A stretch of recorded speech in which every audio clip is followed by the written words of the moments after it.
Assalamualaikum warahmatullahi wabarakatuh.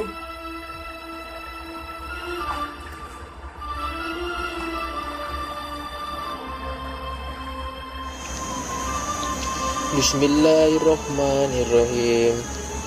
Ila hadridin Nabil Mustafa Muhammad wa jami' ya aswajihi wa dzurriyyatihi wa ahli baitihi wa sahbihi wa ila hadrati jami' auliya ta'ala min masyarikil ardi ila maghribiha wa bariha, khususan Syekh Abdul Qadir Jailani. Al-Fatihah.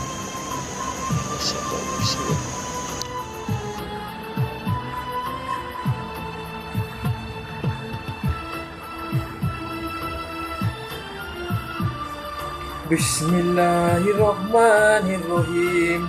Wa huwal ladzi yuhyi wa yumiitu wallahu tilakul laili wan nahar afala ta'qilun. Shadaqallahul azim.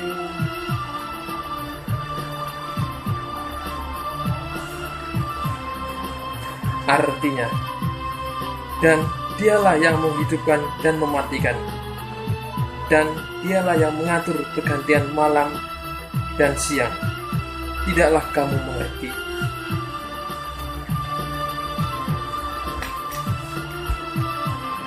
Segala kejadian semua diatur oleh Allah, termasuk siang dan malam. Gunakanlah waktu tersebut dengan bijak. Ketika siang digunakan untuk mencari ilmu, ketika malam digunakan untuk beristirahat. Tetaplah semangat dalam masa pandemi ini. Jaga kesehatan, terus belajar, dan jangan lupa berdoa.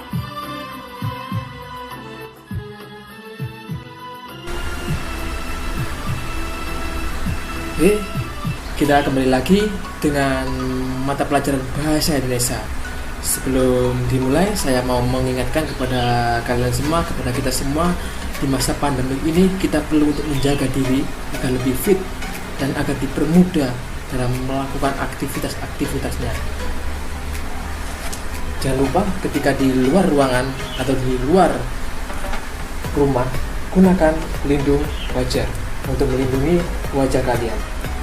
Dan jangan lupa ketika keluar rumah, pakai masker untuk melindungi hidung dan mulut. Kita juga bisa menggunakan kacamata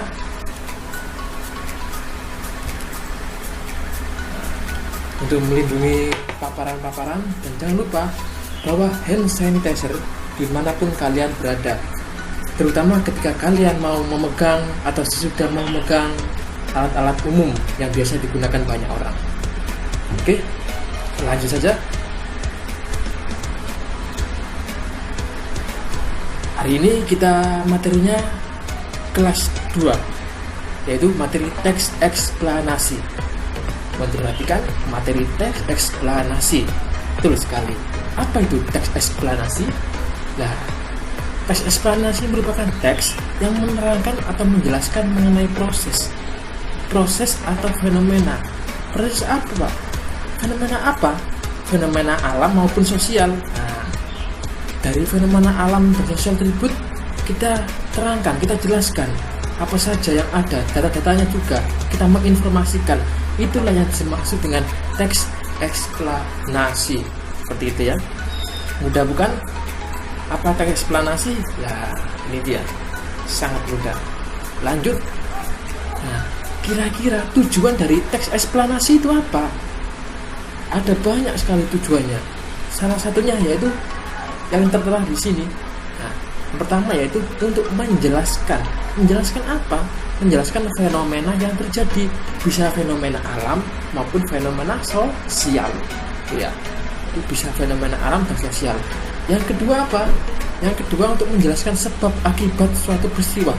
Karena apa? Karena dalam sebuah peristiwa tentunya ada sebab, dan sebab itu mengakibatkan sesuatu hal. Nah, itu yang bisa kita carikan, sebab dan akibat. Kita jelaskan. Kita bisa menjelaskan, itu bagian dari tujuan teks eksplanasi. Bagaimana? Mudah bukan? Tujuan-tujuan dari teks eksplanasi yang sudah ada. Lanjut lagi. Kemudian tentang ciri-cirinya. Apa saja ciri-ciri dari teks eksplanasi? Yang pertama yaitu bisa diperhatikan ciri-ciri teks eksplanasi. Informasi yang dimuat berdasarkan fakta aktual yang ada. Faktual tersebut memuat informasi yang sifatnya ilmiah maupun keilmuan dunia seperti sains. Ya, fakta-fakta yang ada dibekali dengan data-data yang ada gitu ya. Bukan hanya sains saja ya, bisa kita kolerasikan dengan hal-hal umum yang memang bisa dipertanggungjawabkan fakta-faktanya itu, seperti itu. Kemudian yang nomor 2, sifatnya itu informatif. Apa itu informatif? Informatif itu memberikan sebuah informasi. Jadi sebuah hal yang mampu memberikan informasi kepada khalayak umum bersifat informatif. Dengan membaca teks eksplanasi, otomatis sang pembaca mampu menerima informasi-informasi yang diberikan oleh sang penulis tersebut. Itulah ciri-cirinya, bersifat informatif, dapat sebuah informasi di dalamnya. Namun hal itu tidak mempengaruhi pembaca untuk condong ke sebuah hal ya, netral, bersifat netral, informatif. Itulah ciri-ciri dari teks eksplanasi, fakta dan informatif. Lanjut. Nah ini, setelah ciri-ciri terdapat struktur teks eksplanasi. Ternyata ada juga struktur yang ada di teks eksplanasi. Bisa kalian perhatikan di sini ada tiga struktur. Yang pertama yaitu penjelasan umum, kedua penjelasan proses, dan yang ketiga penutup atau interpretasi penutup ya.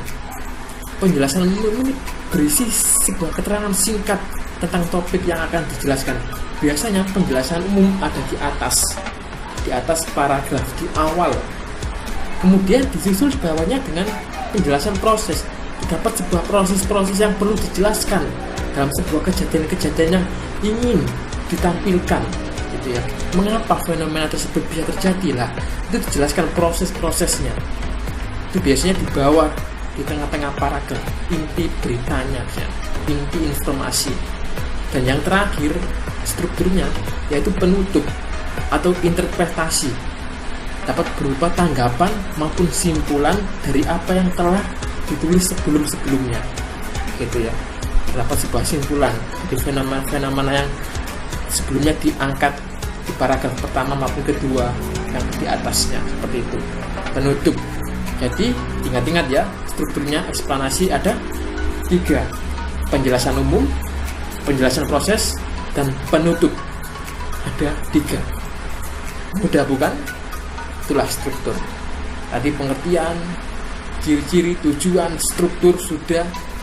Dan kemudian apalagi? Masih ada lagi selain struktur, yaitu kebahasaan. Kebahasaan. Sebelum kebahasaan, saya akan mau menjelaskan mengenai kriteria untuk menganalisis informasi teks eksplanasi. Apa saja kriterianya? Ada 2. Bisa diperhatikan. Fungsi teks eksplanasi, yaitu mendeskripsikan. Kita cari fungsi-fungsinya. Fungsinya kira-kira apa? Gitu. Dari apa yang ada teks eksplanasinya kita cari, kita baca, fungsinya itu apa. Kemudian yang kedua yaitu kelengkapan struktur. Kira-kira dari contoh teks eksplanasi tersebut, strukturnya sudah lengkap atau belum? Jika belum, otomatis masuk ke dalam golongan teks eksplanasi sederhana karena kerangka atau strukturnya tidak lengkap. Begitu. Ini cara-cara atau kriteria untuk menganalisis informasi dalam teks eksplanasi. Ada 2, yaitu mencari fungsinya, yang kedua kelengkapan struktur. Ingat ya, untuk menganalisis informasi, yang pertama fungsinya kita cari, dan yang kedua kelengkapan struktur. Baru dilanjut kebahasaan. Ini dia kebahasaan. Kebahasaan ada beberapa, dan hal itu juga cukup penting karena bisa dijadikan sebuah ciri dari teks eksplanasi. Yang pertama apa? Kita perhatikan, menggunakan kata benda yang bersifat umum. sudah barang tentu atau barang pasti, kata benda ada, seperti gawai, mobil, gunung berapi, yang umum-umum pasti masuk. Untuk yang kedua, menggunakan kata kerja. Kata kerja biasanya selalu ada dalam teks eksplanasi, seperti kata kerja lari, kerja, mendorong, membaca, ataupun kejadian-kejadian yang bisa kita kaitkan atau kita keluarkan kata kerja tersebut untuk menjelaskan bisa. Ya.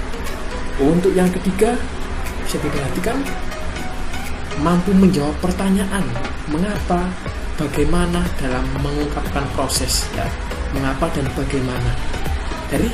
Jadi dengan membaca teks eksplanasi biasanya mampu menjawab pertanyaan yang bersifat mengapa dan bagaimana, biasanya terjawab.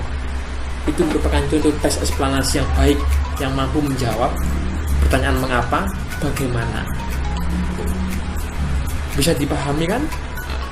Untuk selanjutnya, diperhatikan menggunakan fakta. Sudah tentu ya, teks eksplanasi wajib menggunakan fakta, data-data yang akurat, karena sangat rawan jika informasi tersebut palsu. Harus asli, fakta-fakta harus juga diungkapkan. Seperti ini.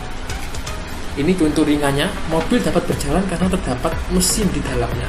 Hanya sekedar contoh, sudah tentu fakta ya. Mungkin jika kita kaitkan dengan kejadian alam, gempa bumi terjadi karena pergeseran antara lempeng.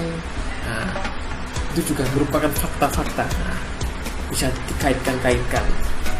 Itu yang wajib ada. Selanjutnya, yang nomor 5, silakan menggunakan bentuk kalimat pasif. Menggunakan bentuk kalimat itu pasif, seperti energi berasal dari matahari. Kalimatnya pasif biasanya ada dalam teks eksplanasi. Dan yang terakhir, nomor 6, menggunakan konjungsi. Apa itu konjungsi? Kata hubung. Betul sekali. Sudah tentu menggunakan konjungsi biasanya menggunakan konjungsi waktu, seperti lalu, kemudian, seperti itu. Bagaimana? Mudah bukan?